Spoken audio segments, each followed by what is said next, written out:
All right, so today on campus, we did these enrichment problems. And this file is posted on the course website, so if you wanted to go download it and then try it, you can do it that way. Download the file, try it for yourself, and then when you're ready to see the answers, you can check this out. You could also just pause the recording, pause the recording, try the problems for yourself, and then resume the video when you're ready to see the answers. So here are the first four. We're asking for formula, valence electrons, Lewis structure, and resonance if it exists. Here are the first four, and then here are the next four, and the last one. So that's what we did on campus today in class, and now we're going to go over these problems here in class.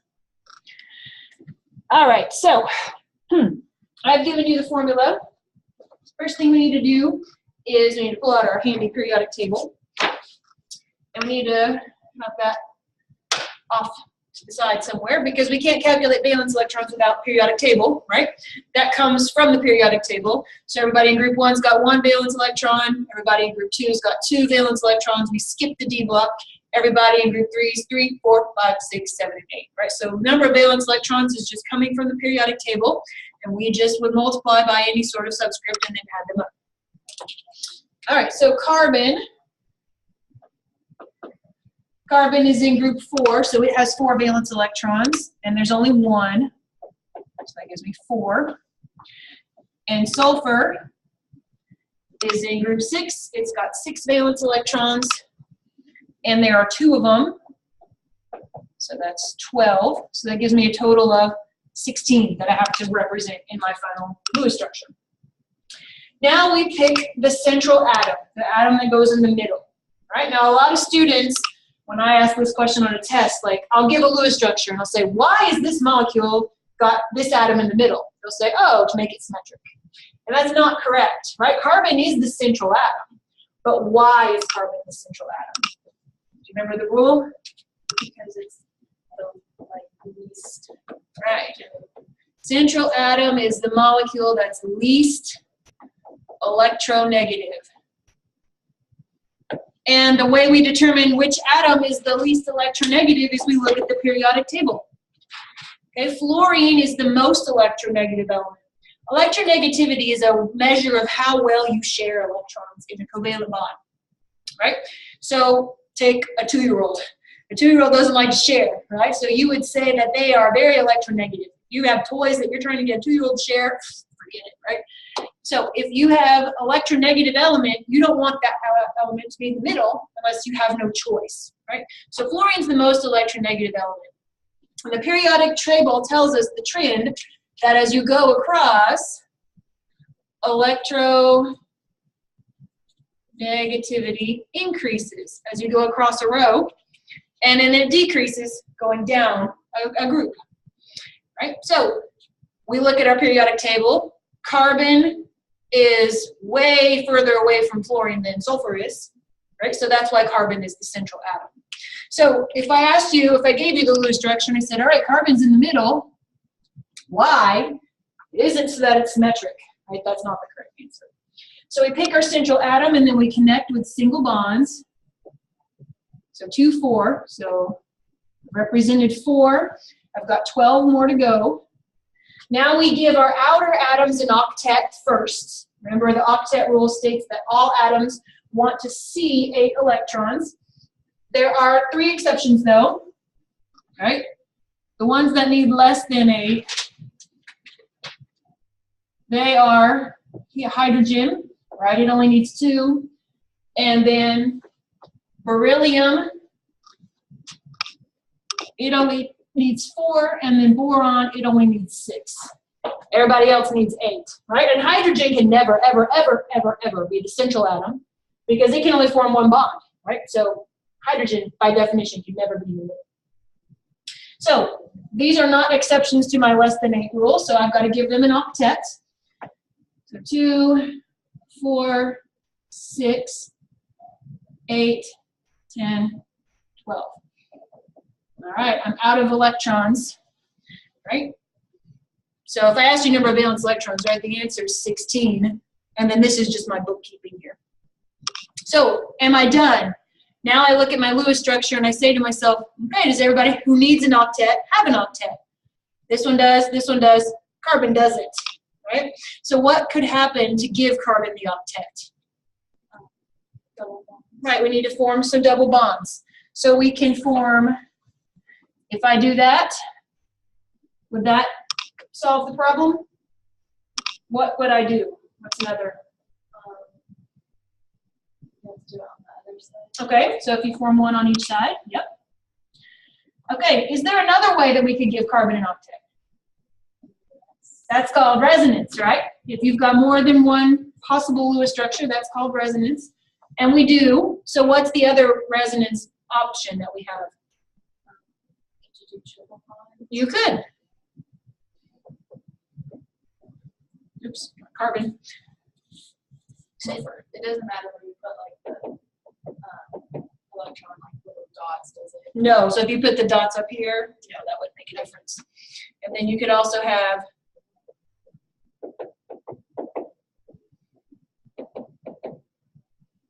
oops. Right, so if you wanted to draw them up on the top instead of on the side, that's fine. Now, in elementary organic, in Intro Chem, we just come up with the resonance structures. That's our job. We just list them. But in general chem, we'll decide which one's the best. Because there is one resonance structure that is the preferred resonance structure, and the others are not preferred, but we don't deal with that in Intro Chem. Okay, so just so you know, there is one that is the winner, and it's this one. But we don't have to worry about that because that's decided by formal charge, which isn't something we do in Intro Chem. Okay, so long as you can come up with all the options in Intro Chem, that's all you have to worry about. All right, feeling good on this one? Yeah. All right, let's do the next one. That's a chlorine, by the way. Yeah, that's not a carbon and an iodine. All right, so let's do it. We've got chlorine, which contributes, magnet's not so strong here, 7, right?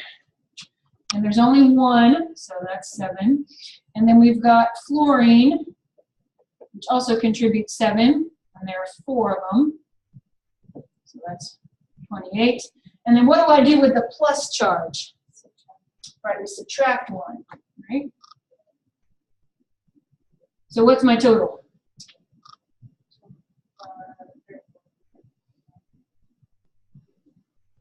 All right, so anytime, this is for the charge, right? If you've got a positive charge, that means subtract. And if you've got a negative charge, that means add, right? Because negative means extra electrons that you've gained, and positive means ones that you've lost. So it's always the opposite. If this were +2, you would have added 2, or subtracted 2, I should say. All right, now we're looking at chlorine versus fluorine. Electronegativity decreases down group or family. So chlorine is less electronegative than fluorine. So again, chlorine goes in the middle, not to make it symmetric, but because we have to obey the rules of electronegativity. Okay? So we've got our skeleton drawn. Let's go ahead and give everybody an octet and see where that gets us.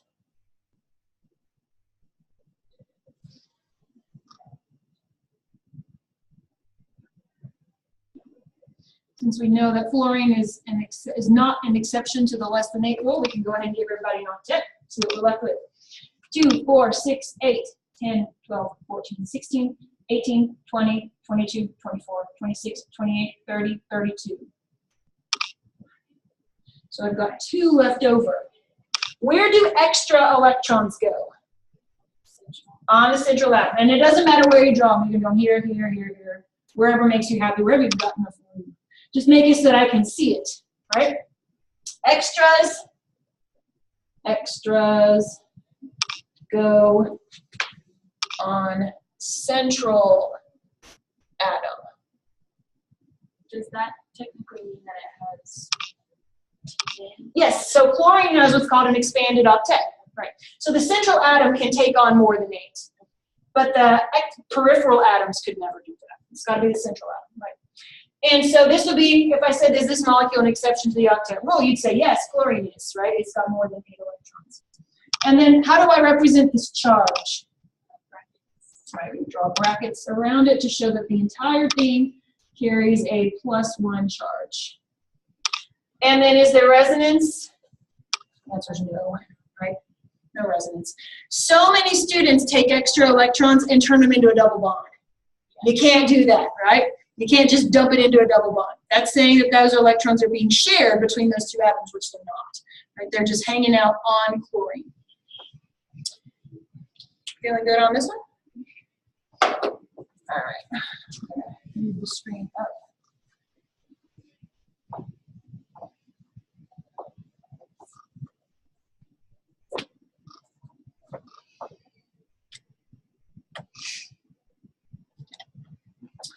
All right. Arsenic. Arsenic's in group 5. Contributes 1. There's 1 for a total of 5. Br is in group 7, and there are 5 of them. So we've got 40 total. Okay. Who's the central atom?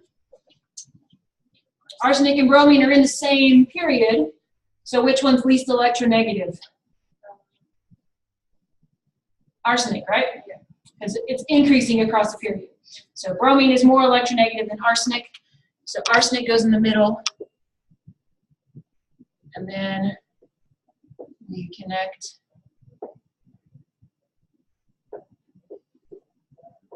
2, 4, 6, 8, 10. Already arsenic's got an expanded octet. Just by definition, just for this thing to exist.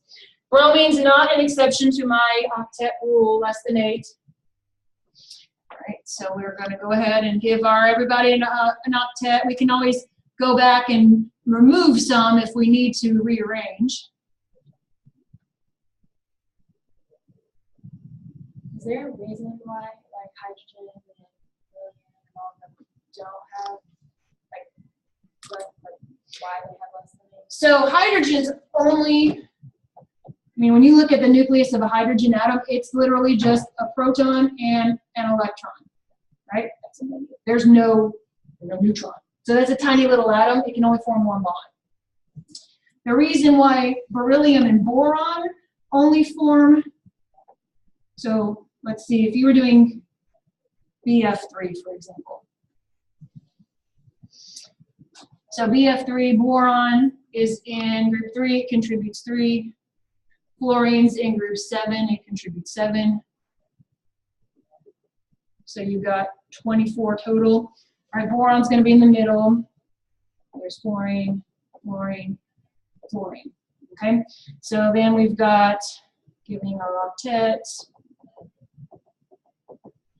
2, 4, 6, 8, 10, 12, 14, 16, 18, 20, 22, 24.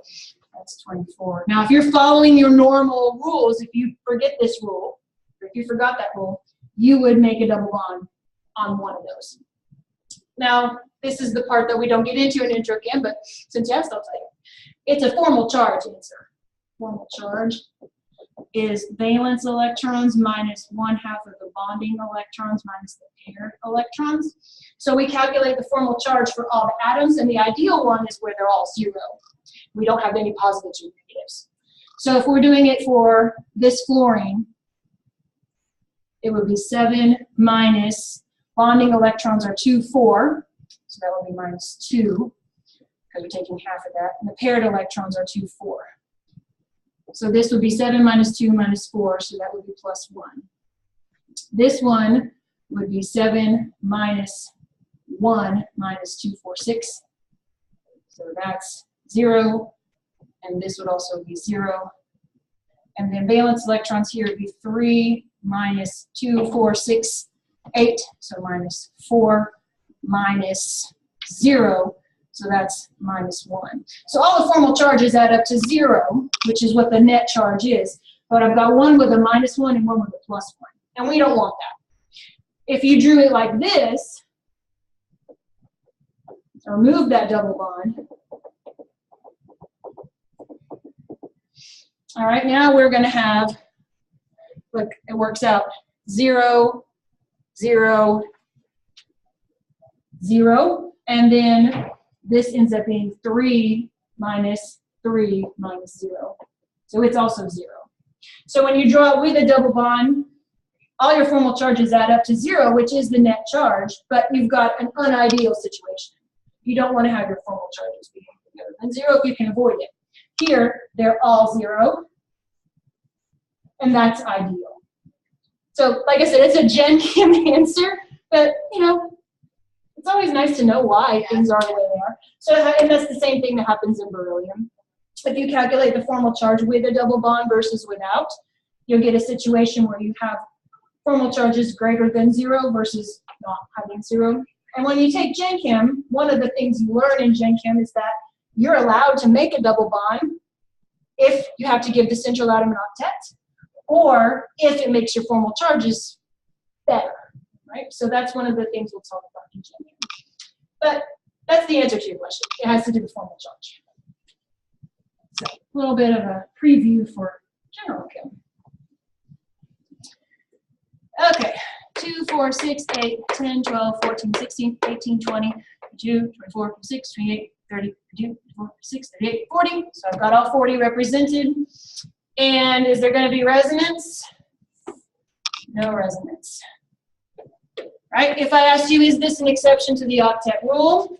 You'd say yes, not because of the bromine, but the arsenic, right? Arsenic has greater than 8 in its line of sight.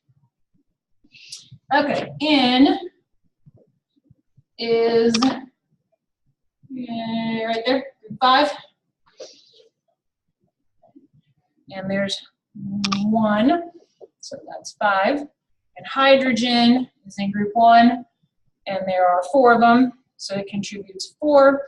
And then for this charge, what do I do? Add or subtract? Subtract. So that gives me 8. Hydrogen can never, ever be the central atom because it can only form one bond. It's just a proton and an electron. It's never going to be a central atom. So N is in the middle.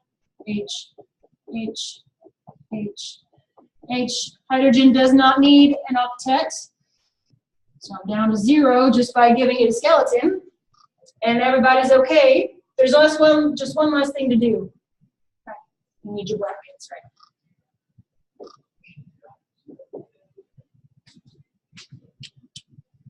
I shouldn't have stood right there while I was writing because my back was to the camera. I was probably blocking my whole explanation. Sorry, kids.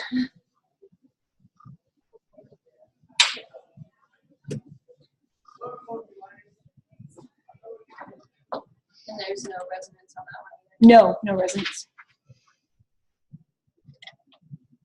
All right, and NH3, very similar to NH4. Nitrogens, group 5, contributing 5. Hydrogens in group 1, contributing 3. So now we get a total of 8. N, H, H, H. If you drew this H up instead of down, would that be different? It's just the same molecule rotated, right? So we've got 2 left over, and where do they go? On the central atom. So there's the number of valence electrons.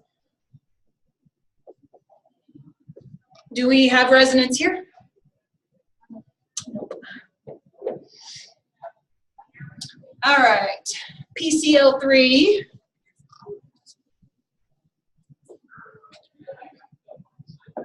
Phosphorus is in group 5. And Cl is in group 7. So that gives me 26 to play with. Okay, who's in the middle, phosphorus or chlorine? Phosphorus is, right? They're both in the same period. There we go, both in group 3. So excuse me, period 3. One is significantly less electronegative than the other. So P, Cl, Cl, Cl, 2, 4, 6. 20 more to go. 2, 4, 6, 8, 10, 12, 14, 16, 18. Got 2 left over. So where do they go? On the central atom, right? Everybody's got an octet, so we don't need to do any arranging. Is there resonance? No. Now, like I said a minute ago, when you take general chem, the last step you do is you give everybody formal charges, and then see, do I need to do any rearranging to make my formal charges better? But that's not something we worry about. All right, I'm going to scroll up again so I don't have to bend over so much.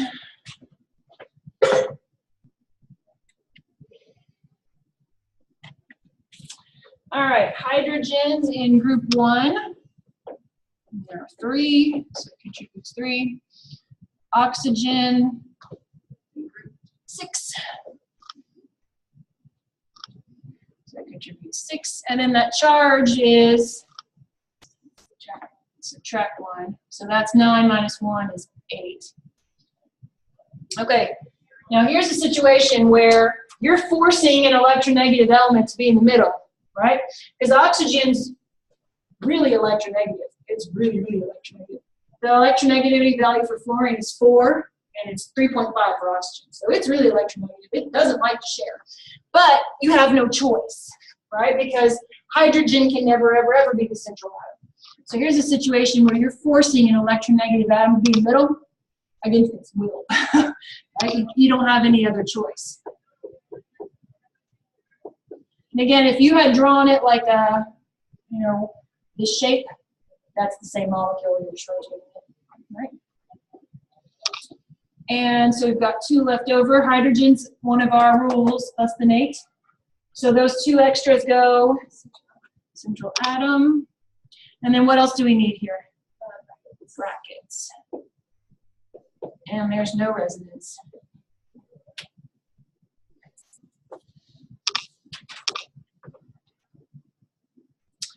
Okay, for the nitrate ion, nitrogen is in group 5.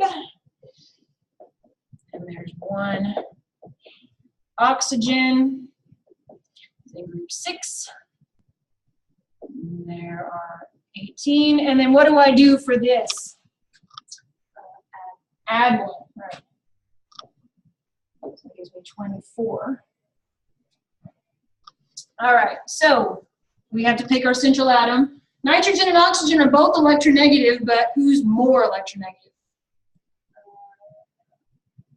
Oxygen is more electronegative, so that means that the central atom has to be nitrogen, right? So N, O, O, O. Oxygen's not one of our exceptions, so let's go ahead and give everybody an octet. And see what we're left with. 2, 4, 6, 8, 10, 12, 14, 16, 18, 20, 22, 24. So I'm out of electrons. Now I just evaluate. Does everyone have an octet? No, everyone does not, right? So what can I do here? You can make a double bond. Just pick one, right? And what else will I need? Because this is a polyatomic ion, I need brackets. Because I've got a double bond in here, am I going to have resonance? Yes, right? Because you could have the double bond here, or you could have the double bond here. So you do have resonance here. So 2 other resonance structures exist. C is always in such an inopportune spot.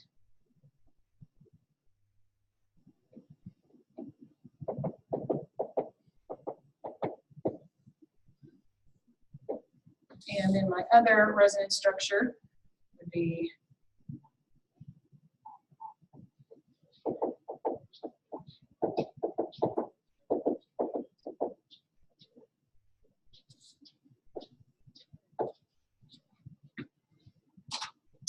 three resonance structures here. In terms of formal charge, they're all three equally acceptable. There wouldn't be no difference when you do the math. Okay, SF6. Sulfur is in group 6. So it contributes 6. And fluorine is in group 7. So I've got 48 on the plate. It's no contest to figure out who's more electronegative here, right? Because fluorine's the most electronegative element. So there's no question that sulfur's in the center. And there are 6 of them. So already I know that this is an exception. 1, 2, 3, 4, 5. I already know that this is an exception to the octet rule, right? Because sulfur has to have an expanded octet just for this thing to exist. And fluorine's not one of my less than 8. So I'm going to go ahead and give everybody an octet and then count and see where that leaves me. 2, 4, 6, 8, 10, 12, 14, 16, 18, 20, 22, 24, 26, 28, 30, 32, 34, 36, 38, 40, 42, 44, 46, 48. So I've used them all up. So I'm down to 0. Is there going to be resonance? No, no resonance. How do we feel on these? Questions? Questions? The double arrows that you drew, are those something that we have? That's just showing that these are, it's resonating between these. It just means it's alternating between, the double bond's alternating. In reality, you've got a hybrid of the 3 of these because they're all equally favored. So if you didn't put that, I would mark you wrong. But this is just showing that these are all 3 equally favored.